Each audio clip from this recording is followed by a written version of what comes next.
दिया है, बहुत बैलेंस्ड है, इसके अलावा कुछ हो नहीं सकता था। देखो हमको दोनों पक्ष देखने पड़ेंगे, तो दोनों पक्ष ये थे कि जो डॉग लवर्स हैं उनका भी सारा काम हो जाए और जो थोड़ा सा डरते हैं डॉग से उनका भी काम हो जाए। तो आज मेरे हिसाब से it's a very very balanced order, अच्छा ऑर्डर है।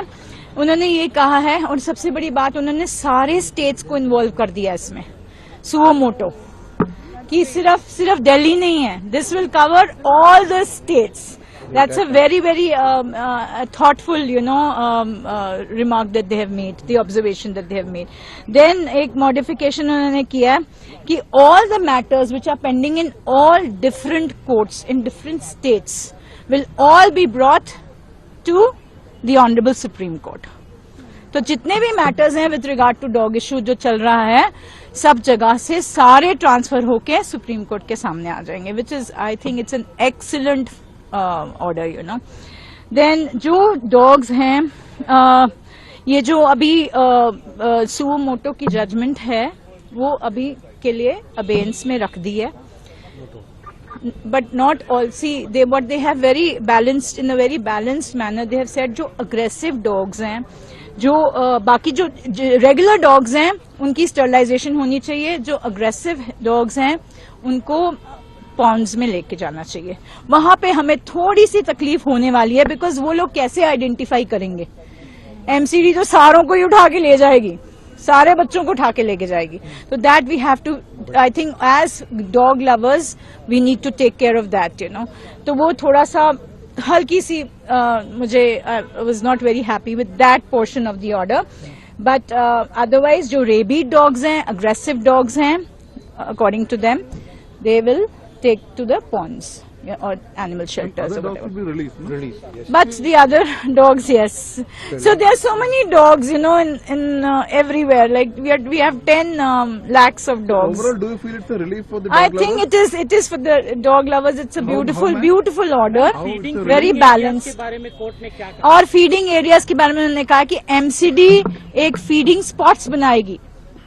And people will not be allowed to, you know, give food on the streets. Some penalty has been announced. So, that is very important. Also, कि streets पे जब हम खाना डालते हैं as dog lovers, तो वो थोड़ा सा हमारे लिए भी गड़बड़ करता है, क्योंकि बच्चे अटैक कर सकते हैं, यू नो। अगर कोई वहां से पास कर रहा है, कुछ कर रहा है, उनको थोड़ी सी इनसिक्योरिटी होती है कि मेरा ये खाना ना हटा दें यहाँ से, तो बच्चे थोड़ा सा अग्रेसिव हो सकते हैं। तो इसके लिए भी ठीक है, we are okay with that portion of the order.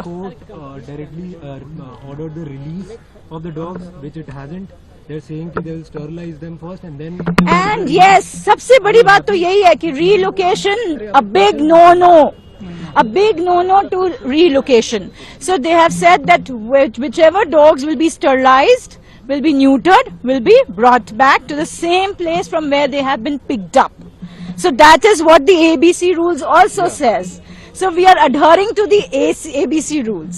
So effective implementation of the ABC rules is very very important, which I have been harping upon since 2016. जब से मैंने आर्टिकल जुर्माना भी लगाया, जो लोग देखिए जो NGOs हैं, जो अब वो थोड़ा सा मुझे इतना समझ नहीं आया, बट आई एम श्योर हम जो सब लोग थे कि जो NGOs वहाँ पे आज आई हुई हैं उनके ऊपर थोड़ा जुर्माना लग गया कि 25,000 they'll have to pay, you know, maybe as interveners or whatever, and that will be utilized to 25,000 to 2 lakhs. So that amount will be utilized for all the constructing the shelter houses in case, you know, we are for the aggressive and for the rabid dogs, you know. So and no individual, no NGO will be in case, you know, they object or obstruct, not object but obstruct in this kind of where you know people are the MCD is trying to do their jobs by sterilizing and all that, they have to be dealt with severely, you know. So that is also another point that they have made.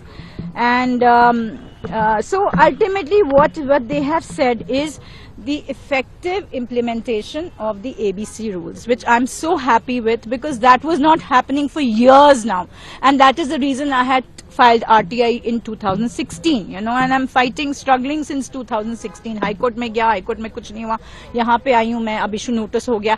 So we are hoping for a good order in that also. So I think this is the only solution to this whole issue of the community animals, community dogs. मैं बहुत ही खुश हूँ इस फैसले के साथ. काटने का केवल एक ही वजह है, और वो है कि जब कुत्ता उठा करके कहीं और फेंका जाता है. वो कुत्ता दर्द में है, घबराया हुआ है, उसको ये नहीं मालूम कि कहाँ है वो काटेगा. तो अगर ये पूरे केस का जड़ यही है कि लोग शिकायत कर रहे थे कि कुत्ते काट रहे हैं, तो मैं सहमत हूँ कि वो काट रहे थे, और मैं ये भी कह रही हूँ कि वजह ये है. तो अगर फैसला ये हुआ कि उनको अपनी जगह में वापस डाला जाए एज पर द रूल्स, तो ये तो बहुत ही साइंटिफिक फैसला हुआ है, और मैं बहुत खुश हूँ इस पर. अच्छा, जहाँ तक रेबीज के कुत्ते हैं, जाहिर है कि वापस मत डालो. रेबीज एक इतने खतरनाक बीमारी है, तो उसको वापस अगर डालेंगे तो जाहिर है कि हम लोग सब खतरे में होंगे. तो रेबीज का कुत्ता को तो वापस डालने का सवाल नहीं है. जहां आक्रमण का मामला है, ये अभी तक ग्रे एरिया है, क्योंकि अदालत ने ये नहीं बोला है कि आक्रमित कुत्ता होता क्या है. तो कुछ लोग कहते हैं कि जो कुत्ते भागते हैं गाड़ियों के पीछे, वो आक्रामक है. कुछ लोग कहते हैं कि कुत्ते जो दांत दिखाते हैं वो आक्रामक है. कुछ लोग कहते हैं जो कुत्ते भागते हैं बच्चों के पास, वो आक्रामक है. हालांकि काटेंगे नहीं, लेकिन भागने से ही बच्चों को डर लगता है. कोई कुछ कहते हैं कि हमारे स्कूटर पर बैठ करके वैक्सीन खाते हैं, तो वो भी आक्रमण माना जाता है. तो ये फैसला हम लोगों को पहले बताया जाए कि आक्रमित कुत्ता होता क्या है. मैम, एक और चीज कही गई है कि जो पब्लिक फीडिंग एरिया है उसको बनाया जाए कि हर जगह पर लोग खाना ना दें, एक एरिया हो, डेडिकेटेड एरिया हो, वहीं पर खाना दें. बिल्कुल सही है. और अभी तो उनको बोर्ड्स भी लगाने पड़ेंगे कि ये खिलाने वाली जगह है. ये तो सबसे अच्छी बात है. लोग घबराएंगे कि एक ही जगह पर सबको कैसे खिलाएं, लेकिन एक जगह तो सुप्रीम कोर्ट ने नहीं बोला. अगर आपकी कॉलोनी में 30 कुत्ते हैं मान लो, तो 30 कुत्ते 3 जगह में खिलाए जा सकते हैं अपने टेरिटरीज में, लेकिन इधर उधर ना खिलाया जाए. ये तो हम शुरू से ही बोल रहे हैं. मैम, क्या आपको लगता है कि सुप्रीम कोर्ट के इस फैसले से बाकी स्टेट्स में भी जो ये समस्या है उस पर एक रास्ता मिलेगा कि कैसे इस तरह की समस्या से निपटा जाए, क्योंकि अलग अलग स्टेट में अलग अलग तरह की इस तरह की समस्याएं हैं. बिल्कुल सही, बिल्कुल सही.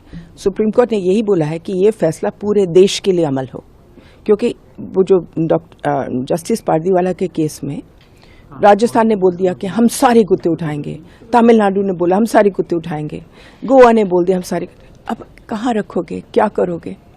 तो इसमें इस पिछले एक हफ्ते में हम लोगों को बहुत तकलीफ हुई है, इसलिए क्योंकि जस्टिस पारदीवाला का केस लगा करके इंदौर ने कुछ उठाना शुरू किया, राजस्थान में उठाना शुरू किया, अलग अलग शहरों ने, चंडीगढ़ ने उठाना शुरू किया. अब उनको समझ आया है कि जो वो कर रहे थे वो इलीगल है. मैम, एक आखिरी सवाल, जैसा आपने कहा कि आक्रामक कुत्ते उनको कैसे डिफाइन किया जाए, साथ ही जो ये फैसला है व्यवहारिक स्तर पर इसको किस तरह से इम्प्लीमेंट किया जा सकता है? सबसे पहले म्यूनिसिपल कॉर्पोरेशंस को अच्छी तरह से एबीसी सेंटर्स बनाने पड़ेंगे. ये है ऑर्डर. जब तक एबीसी सेंटर ठीक नहीं होगा तब तक ये कार्यक्रम चल नहीं सकता. दूसरा ये है कि उस जजमेंट से डर के मारे पहली दफा 25 साल में सरकार ने पार्लियामेंट में बोला है कि हम 2,500 करोड़ रुपए इस प्रोग्राम के लिए डाल रहे हैं. अंत में क्या बोलते, ऊंट पहाड़ के नीचे आया. आज तक एक पैसा नहीं डाला था, जैसे तैसे नगर पालिका ने बना दिया.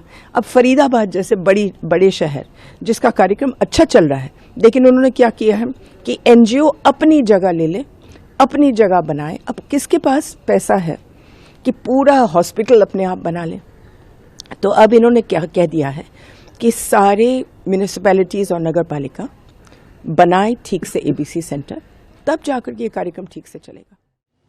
जजमेंट में सुप्रीम कोर्ट ने आज जो है पुरानी 11 अगस्त की जजमेंट के पैरा 11 के 3 और 4 जो सेक्शन था उसको उन्होंने अबेंस में डाल दिया, यानी कि उसको उन्होंने होल्ड पर डाल दिया. 3 और 4 पैरा यही बोलते थे कि इन जानवरों को उठा के शेल्टर्स में डाला जाएगा, पर सुप्रीम कोर्ट ने आज डायरेक्शन दिया है कि जो भी जानवरों को सड़क से उठाया जाएगा उनको सिर्फ इम्यूनाइजेशन, वैक्सीनेशन और स्टरलाइजेशन के लिए उठा के वापस उनके एरियाज में दोबारा से छोड़ा जाएगा, जैसा कि एनिमल बर्थ कंट्रोल रूल्स 2023 बोलते हैं।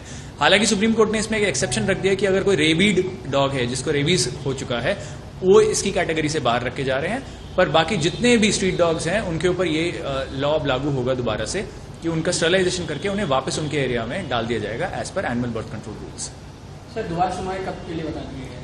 8 हफ्ते के बाद सुप्रीम कोर्ट ने दोबारा मैटर लिस्ट किया है। सुप्रीम कोर्ट ने एक और अहम बात बोली है कि पूरे देश के जितने भी कोर्ट्स में ऐसे कोई सिमिलर मैटर्स अगर लंबित हैं तो उनको सबको टैग करके सुप्रीम कोर्ट में ही डाला जाए।